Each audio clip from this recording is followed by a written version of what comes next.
A big year for the state of Ohio. I think the presidential, when we look at presidential politics and we look at, you know, these change of power, um, it has changed. Technically, it's changed. Technically, there's been 47 different administration, and this is an asterisk there too, because even though Trump was the 45th president, he's also the 47th president. So but you have to count it as a different administration, right? There's asterisks on how you count it. So that was a different, a president between his 47 administration, 46, then he became, the next administration was the 47, naturally. But technically there's been 60 inaugurations. Let's talk about the inaugurations, because inauguration means to begin something, right? So in my opinion, I think that with each new inauguration, it's a new administration, right? It's a reset. That's what you campaign for, right? When you're going for re-election, you have the opportunity. Typically, presidents reevaluate their cabinet. There's people who get fired out of position. There's people who move up. There's people who take on a better job outside of politics, maybe special interests or the private sector. So there's a lot of moving parts. Even before you get to midterms, there's, like, for instance, Vivek Ramaswamy, the guy who was supposed to be a part of this Doge agency. He's already, focusing on running for governor of Ohio. Again, Ohio is going to come up a whole lot as we begin to talk about this. So the point that I'm making, every time we see a new inauguration or administration, we got to look at it. We look at it from this very global standpoint, right? From this very, the president is the leader of the free world, this globalist standpoint, right? Which is not wrong. But politics in America, even at that level, is very, it's I'm not saying it's local, but it's localized in the sense that there are states, right? There are local states or states within our nation. There are companies, there's groups within our nation who are, they're making deals, right? They're making deals. Groups are making deals to be a part of this administration or to get something from this administration or position themselves with this administration in some way, shape, or form. And Ohio has been a part of this new power play from the very beginning. We seen Texas make its move a few years ago, right? We seen Texas make its move. We seen Georgia make its move a few years ago, and Georgia is still making moves, but I don't think they're trending as hot as they were 2, 3, 4 years ago. We see Texas, and what I mean about that, look at all of the special interests, look at all of that industry, look at all of the politics and people who are moving to Texas, who moved to Georgia, and so on and so forth. So now it's Ohio time, right? It's Ohio time. I don't think there's no coincidence that Ohio State won the national championship on the day that essentially Ohio won the White House, right? From the fact that Trump's VP is from Ohio, right? A senator of Ohio. Vivek Ramaswamy is from Ohio, if I'm not mistaken. He's running for governor for Ohio. And then if we look at the company, I don't want to pronounce it. I think it's Anduril. Let me pull it up real quick.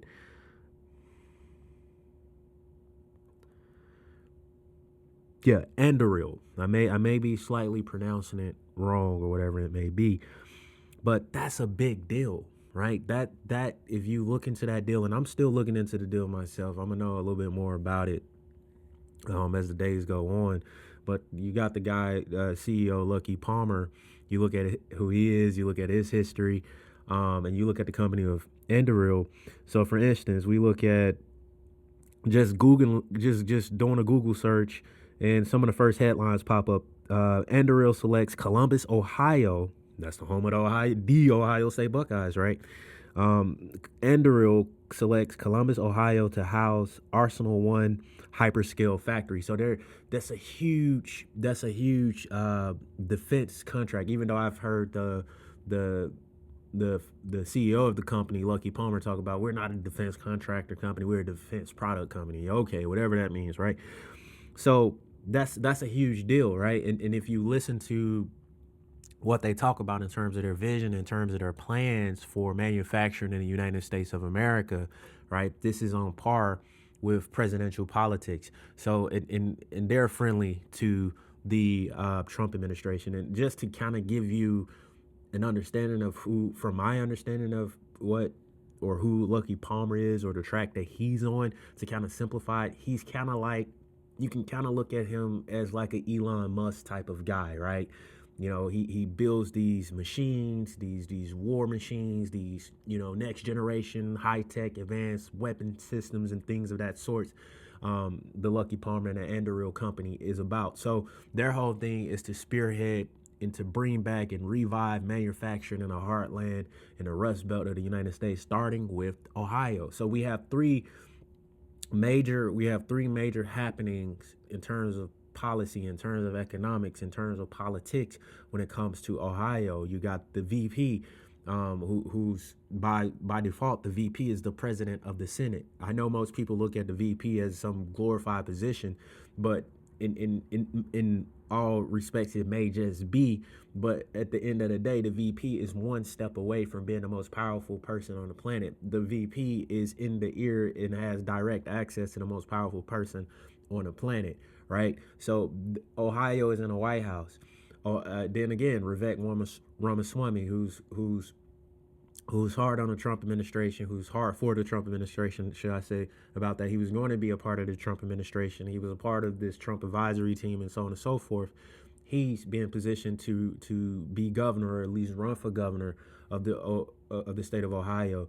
And on top of that, the Ohio State Buckeyes won the national championship, right? All in one, within less than 48 hour, within a 24-hour window.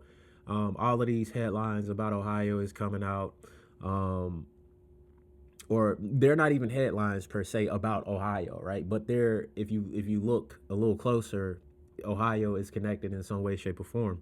Which, to probably further emphasize what I'm saying about this, people, one of Trump's executive orders was about changing Mount Denali in Alaska back to Mount McKinley.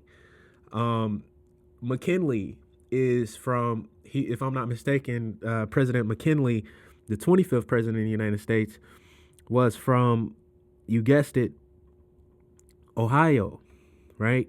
He was from Ohio, and there's a whole nother New York, Ohio connection there, right? He was born in a town called Niles, Ohio, right?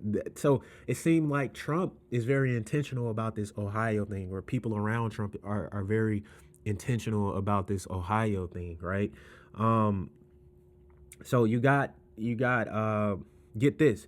So President McKinley, he was from Ohio, and his VP, I mean his first VP ended up dying shortly, but he ended up, they end up getting a guy in there from New York, in Teddy Roosevelt, to be the VP. So now with the current administration, it's kind of switched around, right? Where the president now is from New York and the VP is from Ohio. With McKinley, the president was from Ohio, and his VP, Theodore Roosevelt, was from New York. And here's another connection to that whole thing. And there's a lot of comparisons in terms of Trump's ambitions for, annexing places or taking over places such as Canada, Greenland, Panama, so on and so forth. McKinley, he was that guy, right? He was the American imperialist in a sense, right? Under McKinley, the United States annexed Hawaii, Guam, Puerto Rico, essentially seized control over Cuba, even though Cuba wasn't an official territory or state of the United States. But them, under McKinley, they got the Spanish out, and Cuba fell directly under the control and influence of the United States of America. And on top of that, also the Philippines, right? The whole Philippines. I almost forgot about the Philippines.